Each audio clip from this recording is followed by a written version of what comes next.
Everybody take a deep breath. I know what you're thinking. You're probably looking at the title of this live and you are like, oh my God, I can't. I need to avoid that. And if you had that feeling, I want to acknowledge it.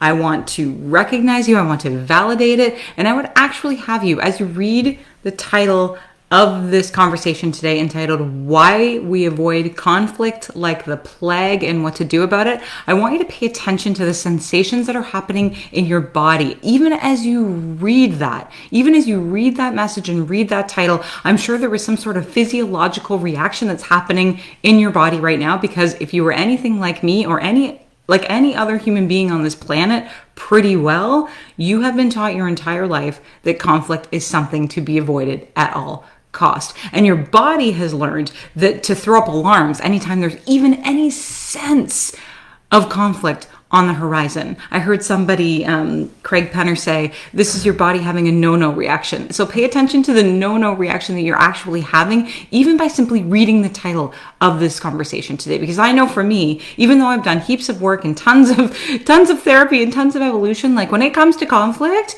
there is still a sense of discomfort here. So I want to acknowledge that and allow you to take a moment to just ground yourself for a second and know that it's going to be okay. We're going to have a really lighthearted chat about this today. We're going to talk about why we tend to avoid conflict so much, so deeply, and what we can actually do about it so that we can have some productive conversations. We can engage in conflict in a way that feels safe to us, and we don't feel like we have to just bury it deep and never deal with any of the issues out of fear of rocking the boat. And in my client work, I do see this with a lot of my clients where they feel like they can't even have safe and healthy conflict. They feel like they have to kind of cower and put their tail between their legs and actually run away because they are so fearful of it. So I thought this was going to be a great topic of conversation today. So let's jump right into it. I'm clearing a whole bunch of little messages. There we go. Get out of my way, messages. I don't need you here. Anyways, let's talk conflict just a little bit. And let's start at the beginning and understand why we struggle with this as it is, right from the hop, right from the get-go. And if you have no idea what I'm going to say, or you are new around here,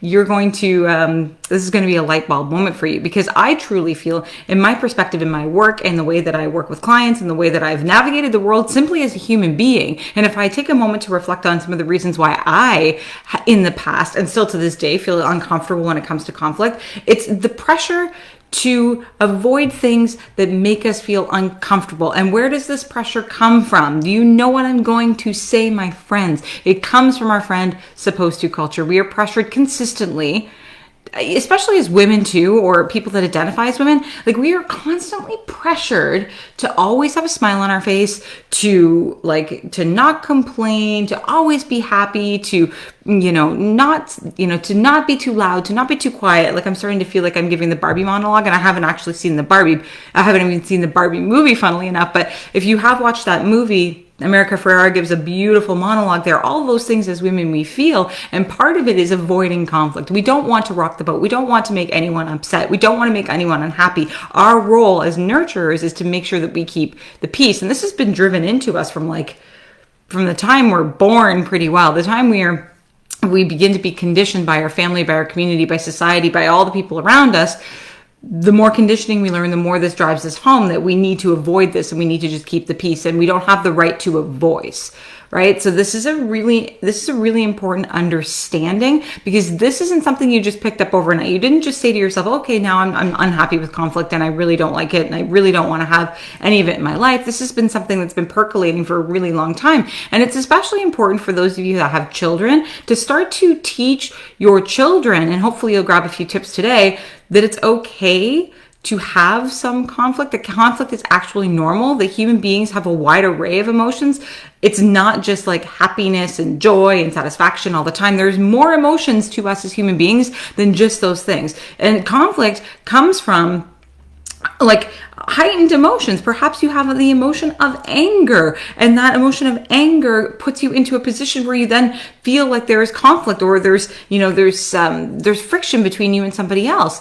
But if you've learned your whole life that you can't be angry, and you shouldn't be angry, and you should only be happy, obviously when you start even to feel the feeling of anger, and I've done some videos on anger before, and I should do them again actually now that I think about that, but if you're feeling that anger and if you're feeling it as a result of friction and you believe that there's conflict there, if you allow that anger to bubble and bubble and bubble and you don't know how to manage it and you don't know how to have that safe conversation around conflict, then this is just going to end up you're going to end up exploding at some point, because your body doesn't forget, you don't forget. And if you're not sorting through some of these situations that are coming up for you, either in the moment or shortly thereafter, this will begin to take a toll on you. It will begin to take a toll on your body, and you will end up inevitably having a major blowout at some point if you don't bring it to the table in a really safe way. But I know that's scary. So now we understand a little bit about why do we avoid this so much, because we're always told to be sunshine and rainbows, and supposed to culture lets us know that we can't have any emotions other than happiness and joy, and having conflict is bad. And,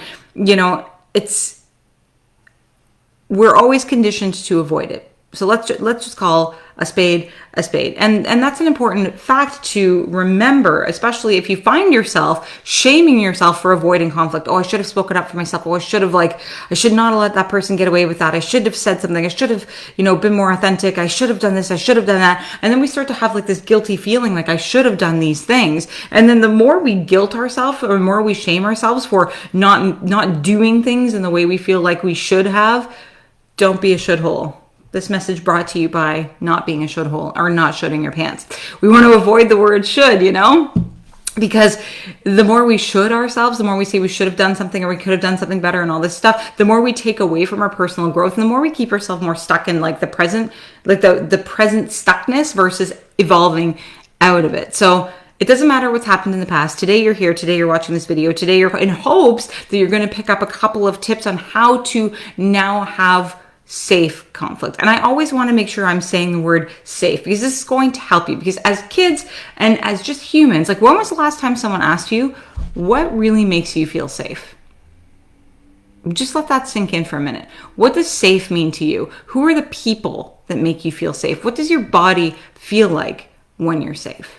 I think this is an important factor when it comes to dealing with or having difficult conversations or talking about, maybe having a conflict with somebody, is that understanding what your body needs in order to reach safety. Because it's impossible to have a productive conversation with somebody unless you are in a state of feeling like you're safe, feeling like you're going to be heard, feeling like, whatever you're saying is going to be honored.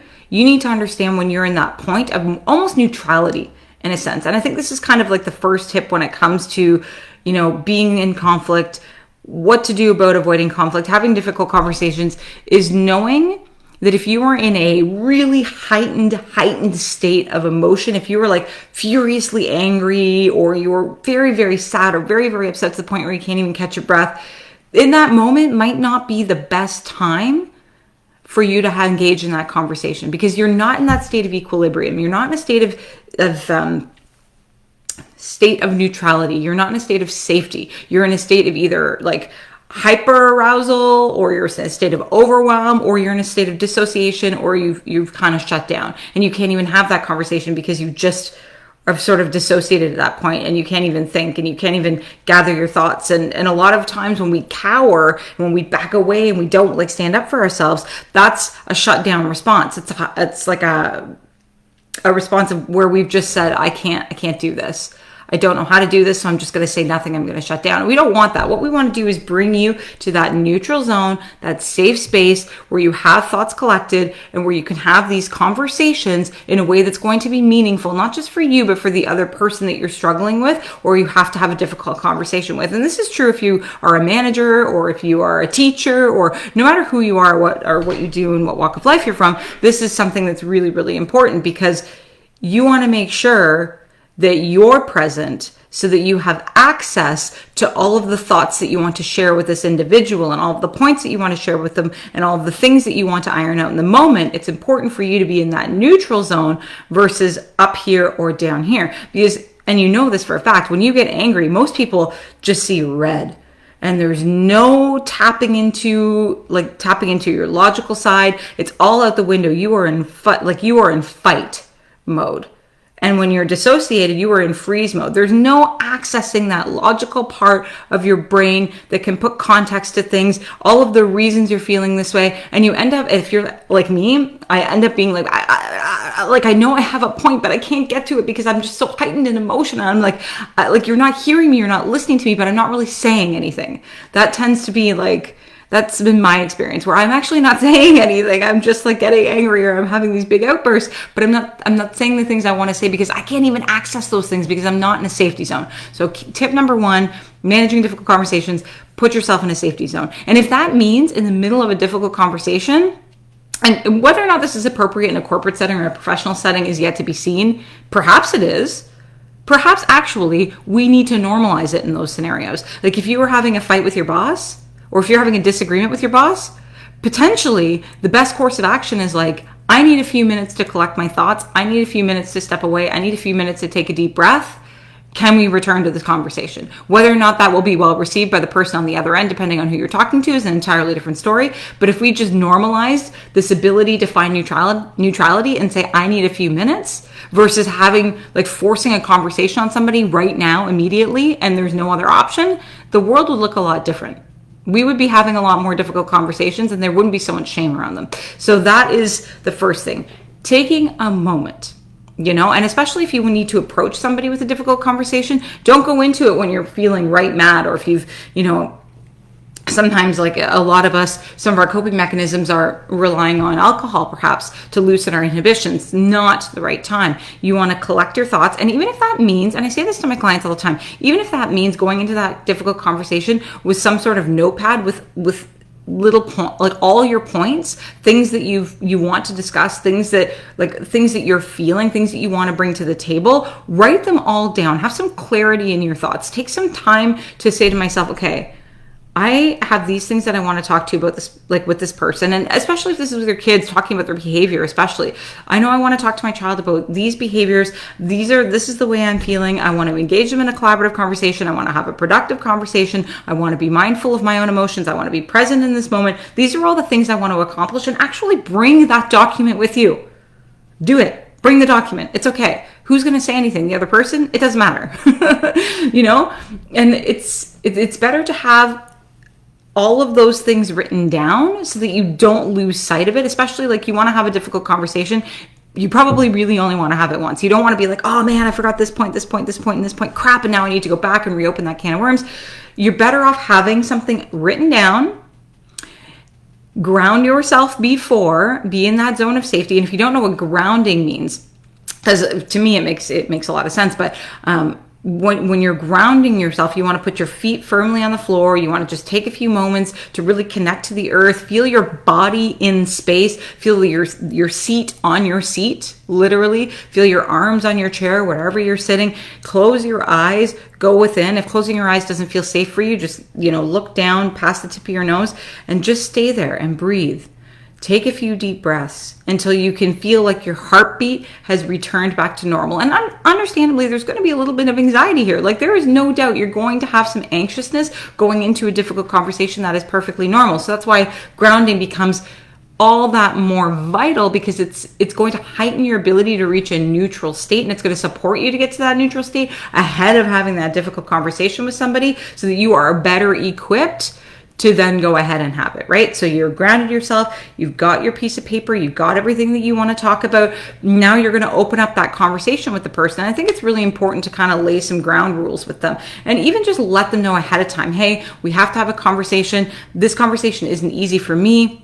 It's probably not going to be easy for you to receive it, but I want you to know that I've come, prepared to talk about some things. I'm going to stay as calm and collected as normal. And I also offer you the safety and respect to have and share your thoughts without me getting my defenses up. Because that's what tends to happen too in difficult conversations, is we get our defenses up. And the second we get our defenses up, we are not listening anymore.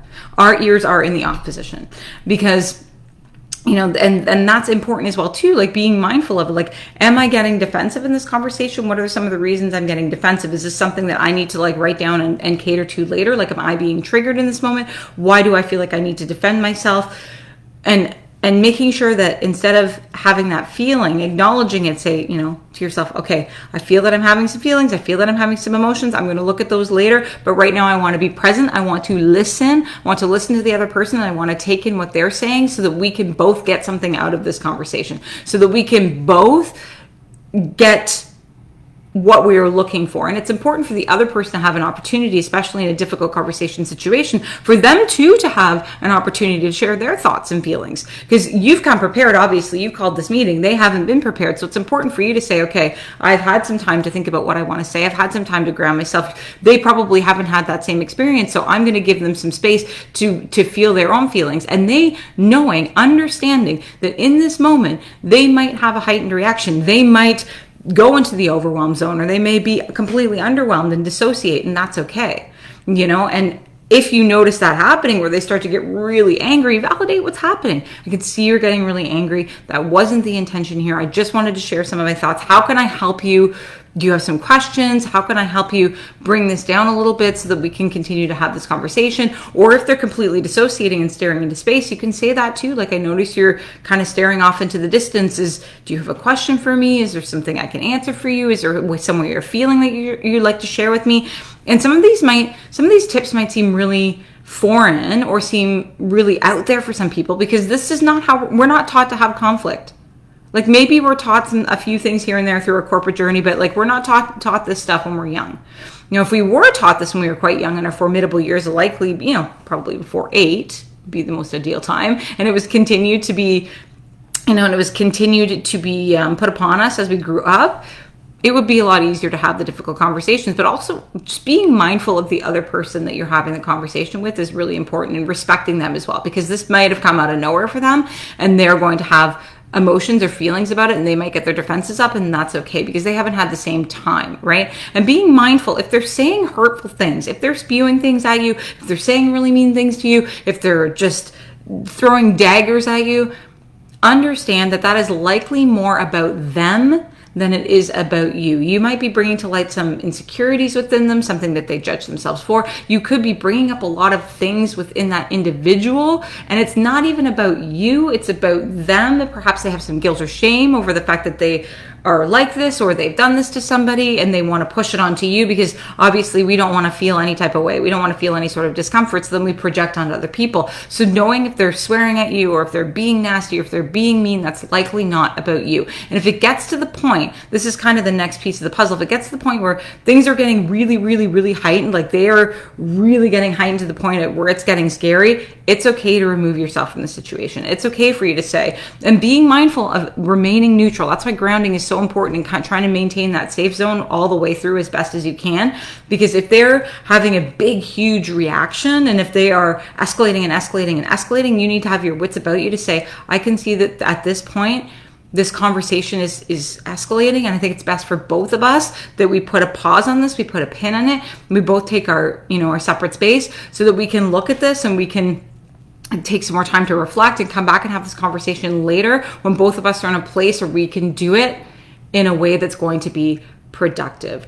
And this is not always going to be the case. If somebody's having a really bad reaction, your safety is everything. If this is something that's like a domestic situation, and you're trying to have this with a partner, and your partner is escalated to the point where you fear violence, or you fear for yourself, or you fear things are really, really going to escalate, I need you to get yourself out. That then becomes the first priority. I need you to get yourself to a safe space. I need you to, do whatever you need to do. If it escalates to that point in this conversation, that's going to be really important too. Knowing when, okay, I am not feeling safe anymore. I am starting to feel scared. I need to remove myself. And if I need to remove myself out of the house and take myself down the street, or if I have to get in the car and go somewhere, I will do that. So just being mindful of those things too, and monitoring your body, monitoring your reactions, understanding when you're feeling a tightness, or if your body is telling you like, oh, this doesn't feel comfortable, I don't like what I'm hearing, making a mental note of some of those things, because that's something for you. That's an invitation for you to work on things at a later date and time. Probably not in this moment, but if you're feeling like, if someone's saying to you, oh, you're so selfish, and you're having this like, oh, like I can't breathe feeling, like, why can't I breathe when they say that to me? That's an invitation for you to look at that later. Maybe there's some work to be done around the verbiage of selfish, or why you feel that way, or why you're having this bodily reaction to it. But again, this is just something you can do to monitor during that difficult conversation, and think about it at a later time, and trying to stay focused on the present moment. And I know in terms of difficult conversations, it's easy to get into dig into the deep past, And while some of those things might be relevant to the present moment, it's not always relevant. So being mindful of not going too deep and bringing up things that you brought up over and over and over again, because obviously if we've tried that and it didn't work, it's not going to be relevant or productive in this moment. So all this to say, yes, I know conflict is scary. I get it. It's scary to think about. It's going to, take its toll on your little nervous system, which is why grounding and being present is so important. But understand this is part of the human existence. This is part of what it means to be human. We can't avoid conflict at all time. It's important for us to stand up for ourselves, to say what we need to say, to use our voices, to be heard. But it's our responsibility to do it in a way that is productive and that is going to be beneficial to both parties. With all this to say, I hope you took a lot away from this talk. Drop a comment below on the number one thing that you learned today. If you have any questions for me about managing conflict, about avoiding difficult conversations, about why we do it, anything like that, please leave a comment below and I will answer you. But with that, I hope you have a lovely day. I hope you have a gentle day, and I will see you next time.